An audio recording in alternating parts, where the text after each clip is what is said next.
friends, I'm Joy Chu, a former scientist turned content creator, and the goal of my YouTube channel is to help people discover the joy of cooking with science.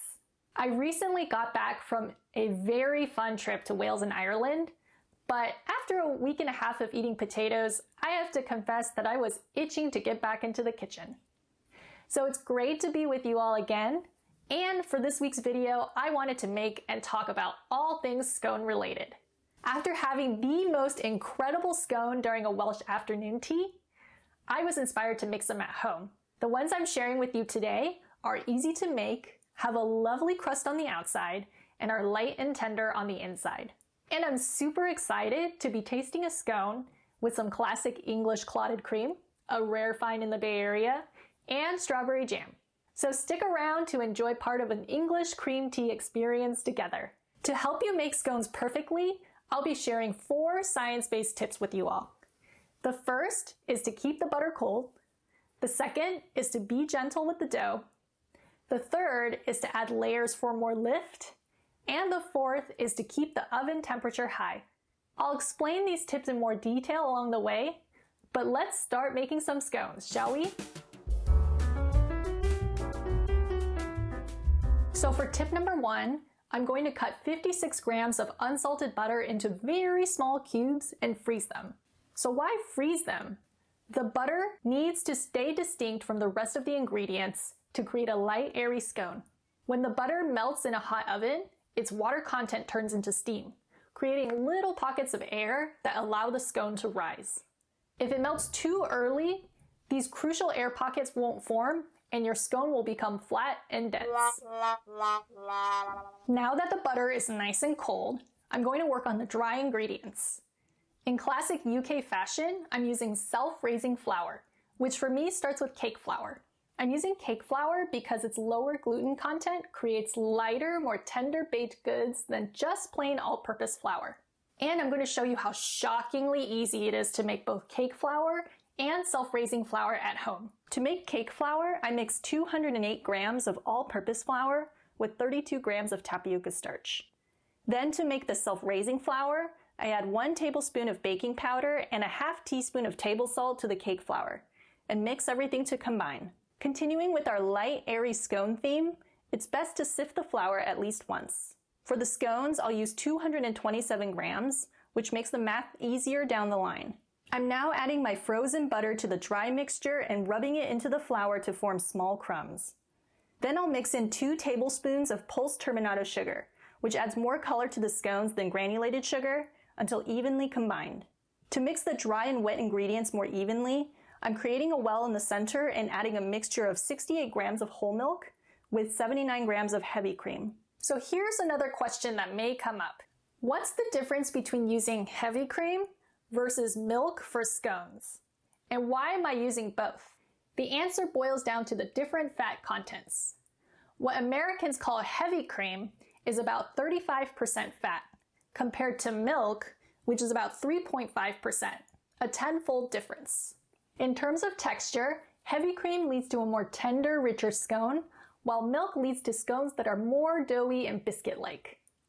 I'm doing a mix because I discovered that combining the two gave me my ideal texture and enough moisture to make the scones rise more. Now it's time for mixing and tip number 2. We want tender scones, which means very gentle mixing and very little kneading. I'm using this spatula to get the dry and wet ingredients together, and also my hands to make sure there aren't too many loose dry bits. Once the dry and wet ingredients have mostly come together, I'll gather them onto my working surface and pat them gently until it forms one cohesive dough. As I'm shaping the dough, here's another leavening trick and tip number 3 to get your scone baked nice and tall. Fold it into thirds a couple of times to add laminated layers. Laminated layers means more buttery air pockets, the same idea behind puff pastry. The final dough should be more or less a square and 2 centimeters tall. To help with shaping, I'm going to cover and chill the dough in plastic wrap while the oven is preheating to 425 degrees Fahrenheit. Now for tip number 4. The reason the temperature is on the higher side is that we need the heat to quickly get as much rise from our scones as possible, both from steam and our baking powder. If you've ever noticed the term double acting on your baking powder, this means that it starts reacting in 2 steps. First when it contacts moisture, and then later when it gets exposed to heat. Once the oven is preheated, I'll take the dough out of the fridge. To form each scone, I'll use a 2.5-inch diameter biscuit cutter, sticking it into the dough straight up and down and dusting it with flour between each cut. I'm reshaping the dough to form the rest of the scones. Since I'm handling them a bit more than the others, they won't rise as much, but they will still be just as tasty. With the scones on a parchment-lined baking sheet, I'll brush the tops with a mix of heavy cream and milk. Then I'll pop these bad boys onto the middle rack of the oven for about 8 minutes, with a tray underneath it to keep the bottoms of the scones from over-baking. After turning off the oven and baking the scones for another 6 minutes or so, I'll take them out of the oven and let them cool before serving. And now it's time for the best part, spreading some strawberry jam in English clotted cream. So if you were ever wondering whether the jam or cream goes first, it depends. If you're Team Devon, the cream goes first. But if you're Team Cornwall, the jam goes first. I read that apparently the late Queen Elizabeth preferred the Cornish tradition, so that settles it. I'm doing jam first. As I alluded to earlier, clotted cream is basically nowhere to be found in the Bay Area. But luckily at the last minute, some very awesome friends told me where to get some. So what I'm tasting here is actually only possible because of them. Plus my husband, who spent his Friday evening with me at the store. Anyway, this treat is all the more special, so I'm going to savor the heck out of these scones. Bon appetit!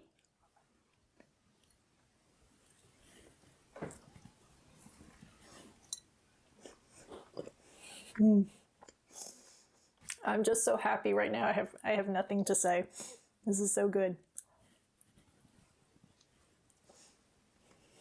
Thanks for watching.